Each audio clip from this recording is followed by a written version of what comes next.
We are beginning chapter 5 of the Percy Jackson and the Olympians, book 4, The Battle of the Labyrinth by Riordan. Chapter 5 is called Nico Buys Happy Meals for the Dead. At least I got a good night's sleep before the quest, right? Wrong. That night in my dreams, I was in the stateroom of the Princess Andromeda. The windows were open on a moonlit sea. Cold wind rustled the velvet drapes. Luke knelt on a Persian rug in front of the golden sarcophagus of Kronos. In the moonlight, Luke's blonde hair looked pure white. He wore an ancient Greek chiton and a white himmaton, a kind of cape that flowed down his shoulders. The white clothes made him look timeless and a little unreal, like one of the minor gods on Mount Olympus. The last time I'd seen him, he'd been broken and unconscious after a nasty fall from Mount Tam. Now he looked perfectly fine, almost too healthy. Our spies report success, my lord, he said. Camp Half-Blood is sending a quest, as you predicted. Our side of the bargain is almost complete. Excellent. The voice of Kronos didn't so much speak as pierce my mind like a dagger. It was freezing with cruelty. Once we have the means to navigate, I will lead the vanguard through myself. Luke closed his eyes as if collecting his thoughts. My lord, perhaps it is too soon. Perhaps Kyros or Hyperion should lead. No! The voice was quiet but absolutely firm. I will lead.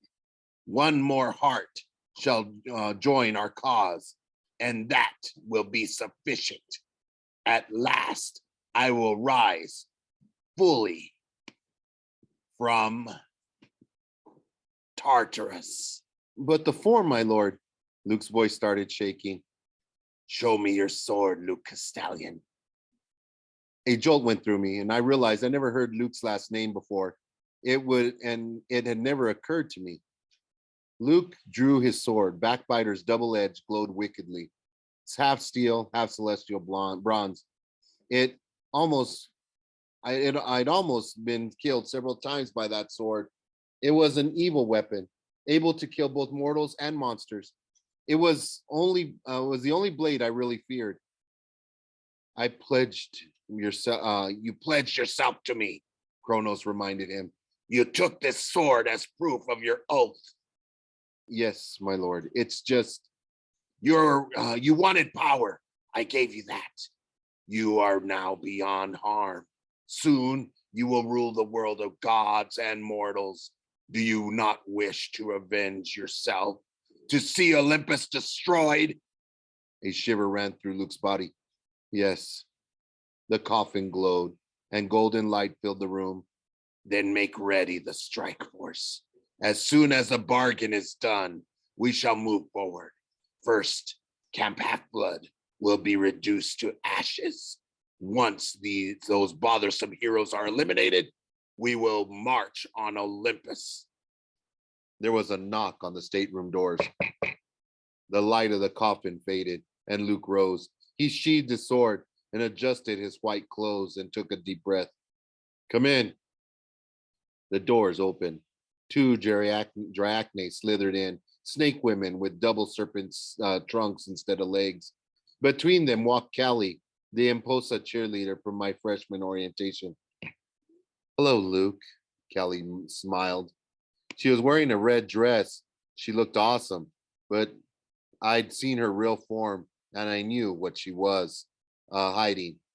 Mismatched legs, red eyes, fangs, and flaming hair. What is it, demon? Luke's voice was cold. I told you not to disturb me. Callie pouted. That's not very nice. You look tense. How about a nice shoulder massage? Step back. Luke stepped back. If you have something to report, say it. Otherwise, leave. I don't know why you're so huffy these days. Used to be fun to hang around. That was before I saw what you did to that boy in Seattle. Oh, he meant nothing to me, Callie said. It's just a snack, really. You know my heart belongs to you, Luke. Thanks, but no thanks. Now report or get out. Kelly shrugged. Fine. The advance team is ready, as you requested. We can leave. She frowned. What is it? A presence, Kelly said. Your senses are getting dull, Luke. We're being watched. She scanned the stateroom, her eyes focused right on me. Her face withered into a hag's. She bared her fangs and lunged. I woke with a start, my heart pounding. I could have sworn the impulsive fangs were an inch from my throat. Tyson was snoring in the next bunk. The sound calmed me down a little. I didn't know how Callie could sense me in a dream, but I'd heard more than I wanted to know. An army was ready. Kronos would lead it personally. All they needed was a way to navigate the labyrinth so they could invade and destroy Camp Half-Blood. And Luke apparently thought that was going to happen very soon. I was tempted to go wake up Annabeth and tell her, middle of the night or not. Then I realized the room was lighter than it should have been. A blue and green glow was coming from the saltwater fountain, brighter and more urgent than the night before. It was almost like the water was humming. I got out of bed and approached. No voice spoke out of the water this time, asking for a deposit. I got the feeling the fountain was waiting for me to make the first move. I probably should have gone back to bed, and instead, I thought about what I'd seen last night, the weird image of Nico at the banks of the river Styx. You're trying to tell me something, I said. No response from the fountain. All right, I said. Show me Nico D'Angelo. I didn't even throw a coin in, but this time it didn't matter. It was like some other force had control of the water besides Iris, the messenger goddess. The water shimmered. Nico appeared, but he was no longer in the underworld. He was standing in a graveyard under a starry sky. Giant willow trees loomed all around him. He was watching some gravediggers at work. I heard shovels and saw dirt flying out of a hole. Nico was dressed in a black cloak. The night was foggy. It was warm and humid. The frogs were croaking. A large Walmart bag sat next to Nico's feet.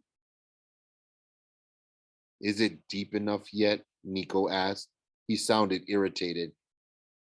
Not nearly, my lord. It was the same ghost I'd seen Nico with before, the faint shimmering image of a man.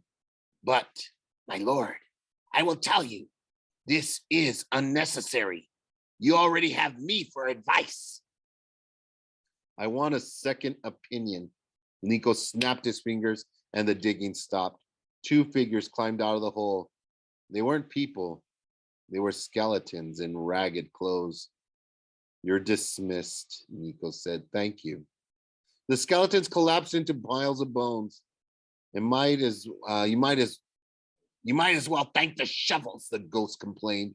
They have as much sense. Nico ignored him. He reached into his Walmart bag and pulled out a 12-pack of Coke. He popped open a can. Instead of drinking it, he poured it into the grave.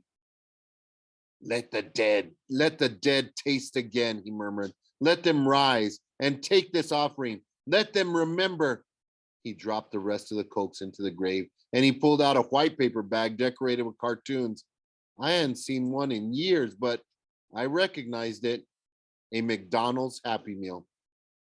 He turned it upside down and shook the fries and hamburger into the grave. In my day, we used animal blood, the ghost mumbled. It's perfectly good enough. They can't taste the difference. I will treat them with respect, Nico said. At least let me keep the toy, the ghost said. Be quiet, Nico ordered. He emptied another 12-pack of soda and 3 more Happy Meals into the grave, then began chanting in ancient Greek. I caught only some of the words, a lot about the dead and memories and returning from the grave. Real happy stuff. The grave started to bubble. Frothy brown liquid rose from to the top, like the whole thing was filling with soda. The fog thickened. The frog stopped croaking. Dozens of figures began to appear among the gravestones, bluish, vaguely human shapes. Nico had summoned the dead with Coke and cheeseburgers. There are too many. There are too many, the ghost said nervously. You don't know your own powers. I've got it under control, Nico said, though his voice sounded fragile. He drew his sword, a short blade of solid black metal. I'd never seen anything like it. It wasn't celestial bronze or steel, iron maybe. The crowd of shades retreated at the sight of it. One at a time, Nico commanded. A single figurine floated forward and knelt at the pool. It made a slurping sound as it drank. Its ghostly hand scooped French fries out of the pool. Then it stood again. I could see it much more clearly. A teenage guy in Greek armor. He had curly hair and green eyes, a clasp shaped like a seashell on his cloak. Who are you? Nico said. Speak. The young man frowned as if he were trying to remember. Then he spoke in a voice like dry, crumbling paper. I am Theseus. No way, I thought. This couldn't be the Theseus. He was just a kid. I'd grown up hearing stories about him fighting the Minotaur and stuff, but I'd always pictured him as this huge, buff guy. The ghost I was looking at wasn't strong or tall. He wasn't any older than I was. How can I retrieve my sister? Nico asked. Theseus's eyes were lifeless as glass. Do not try. It's madness. Just tell me.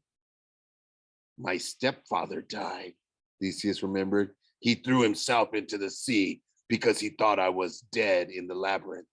I wanted to bring him back, but I could not. Nico's ghost hissed. My lord, the soul exchange. Ask him about that. Theseus scowled. That voice. I know that voice. No, you don't, fool, the ghost said. Answer the Lord's questions and nothing more. I know you, Theseus insisted, as if struggling to recall. I want to hear about my sister, Nico said. Will this quest into the labyrinth help me win her back? Theseus was looking for the ghost, but apparently couldn't see him. Slowly, he turned his eyes back on Nico. The labyrinth is treacherous. There's only one thing that saw me through. The love of a mortal girl. The string was only part of the answer. It was the princess who guided me. We don't need any of that, the ghost said. I will guide you, my lord. Ask him if it's true about an exchange of souls. He will tell you. A soul for a soul, Nico asked. Is it true? I must say yes. But the specter. Just answer the question, knave, the ghost said. And suddenly, around the edges of the pool, the other ghosts became restless. They stirred, whispering in nervous tones. I want to see my sister, Nico demanded. Where is she? He is coming, Theseus said fearfully. He has sensed your summons. He comes. Who? Nico demanded. He comes to find the source of this power, Theseus said. You must release us. The water in my fountain began to tremble, humming with power. I realized the whole cabin was shaking. The noise grew louder. The image of Nico in the graveyard started to glow until it was painful to watch. Stop it, I said out loud. Stop it. The fountain began to crack, and Tyson muttered something in his sleep and turned over. Purple lights drew horrible, ghostly shadows on the cabin walls as if the specters were escaping right out of the fountain. In desperation, I uncapped Riptide and slashed at the fountain, cleaving it in two. Salt water spilled everywhere, and the great stone font crashed onto the floor in pieces. Tyson snorted and muttered, but he kept sleeping. I sank to the ground, shivering from what I'd seen. Tyson found me there in the morning. still staring at the shattered remains of the saltwater fountain. Just after dawn, the quest group met at Zeus's fist. I'd packed my knapsack, thermos, and with nectar, baggie of ambrosia, a bedroll, rope, clothes, flashlights, and lots of extra batteries. I had Riptide in my pocket. The magic shield wristwatch Tyson made for me was on my wrist. It was a clear morning. The fog had burned off and the sky was blue. Campers would be having their lessons today, flying Pegasi and practicing archery and scaling the lava wall. Meanwhile, we would be heading underground. Juniper and Grover stood apart from the group. Juniper had been crying again. She was trying to keep it together for Grover's sake. She kept fussy with his clothes, straightening his Rasta cap and brushing goat fur off his shirt. Since we had no idea what we would encounter, he was dressed as a human, with a cap to hide his horns, and jeans, fake feet, and sneakers to hide his goat legs. Chiron, Quintus, and Mrs. O'Leary stood with the other campers, who'd come to wish us well, but there was too much activity for it to feel like a happy send-off. A couple of tents had been set up by the rocks for guard duty. Beckendorf and his siblings were working on a line of defensive spikes and trenches. Chiron had decided we needed to guard the labyrinth exit at all times, just in case.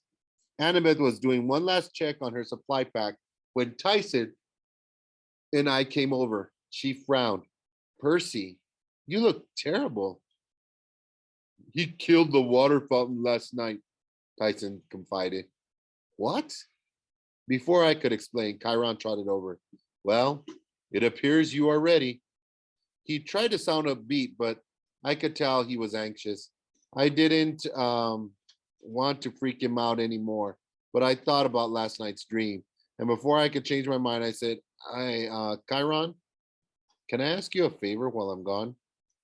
Of course, my boy. Be right back, guys. I nodded toward the woods. Chiron raised an eyebrow and he followed me out of earshot. Last night, I said, I dreamed about Luke and Kronos. I told him the details. The news seemed to weigh on his shoulders. I feared this, Chiron said.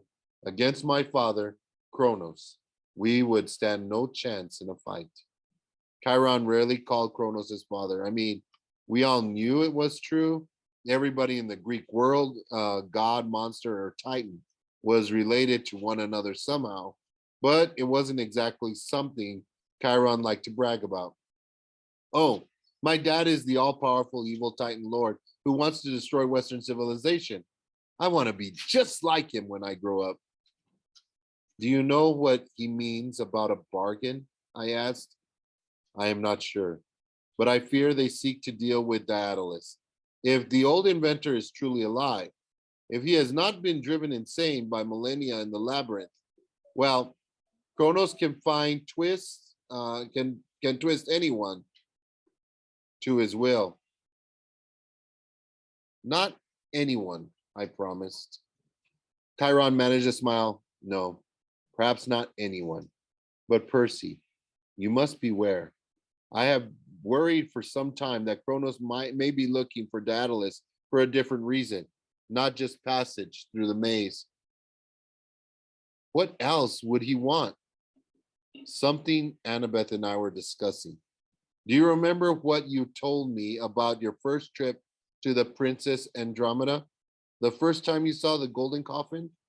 I nodded. Luke was talking about rising Kronos, little pieces of him appearing, raising Kronos, little pieces of him appearing in the coffin every time someone new joined his cause. And what did Luke say they would do when Kronos had risen completely? A chill went down my spine. He said they would make Kronos a new body, worthy of the forges of Hephaestus. Indeed, Chiron said, Daedalus was the world's greatest inventor. He created the labyrinth, but much more. Automatons, thinking machines. What if Kronos wishes Daedalus to make him a new form? That was a real pleasant thought. We've got to get to Dallas first, I said, and convince him not to. Chiron stared off into the trees. One thing I do not understand. This talk about a last soul joining their cause. That does not bode well. I kept my mouth shut, but I felt guilty. I'd made the decision not to tell Chiron about Nico being the son of Hades. The mention of souls, though, what if Kronos knew about Nico? What if he managed to turn him evil? It was almost enough to make me want to tell Chiron, but I didn't. For one thing, I wasn't sure Chiron would do anything about it. I had to find Nico myself. I had to explain things to him, make him listen. I don't know, I said at last, but something Juniper said. Maybe you should hear. I told him how the tree nymph had seen Quintus poking around the rocks. Chiron's jaw tightened. That does not surprise me. It doesn't, sir. What do you mean? You mean you knew? Percy, when Quintus showed up at camp offering his services, well, I should have been a fool not to be I would have been a fool not to be suspicious. Then why did you let him in? Because sometimes it's better to have someone you mistrust close to you so that you keep an eye on him. He may be just what he says, a half-blood in search of a home. Certainly, he has done nothing openly that would make me question his loyalty. But believe me, I will keep an eye. Annabeth trudged over, probably curious why we were talking so long. Percy, you ready? I nodded. My hand slipped into my pocket where I kept the ice whistle Quintus had given me. I looked over and saw Quintus watching me carefully. He raised his hand in farewell. Our spies report success, Luke had said. The same day we decided to send a quest, Luke had known about it. Take care, Chiron told us, and good hunting. You too, I said. We walked over to the rocks where Tyson and Grover were waiting. I stared at the crack between the boulders, the entrance that was about to swallow us. Well, Grover said nervously, goodbye, sunshine. Hello, rocks, Tyson agreed. And together, the four of us descended into darkness.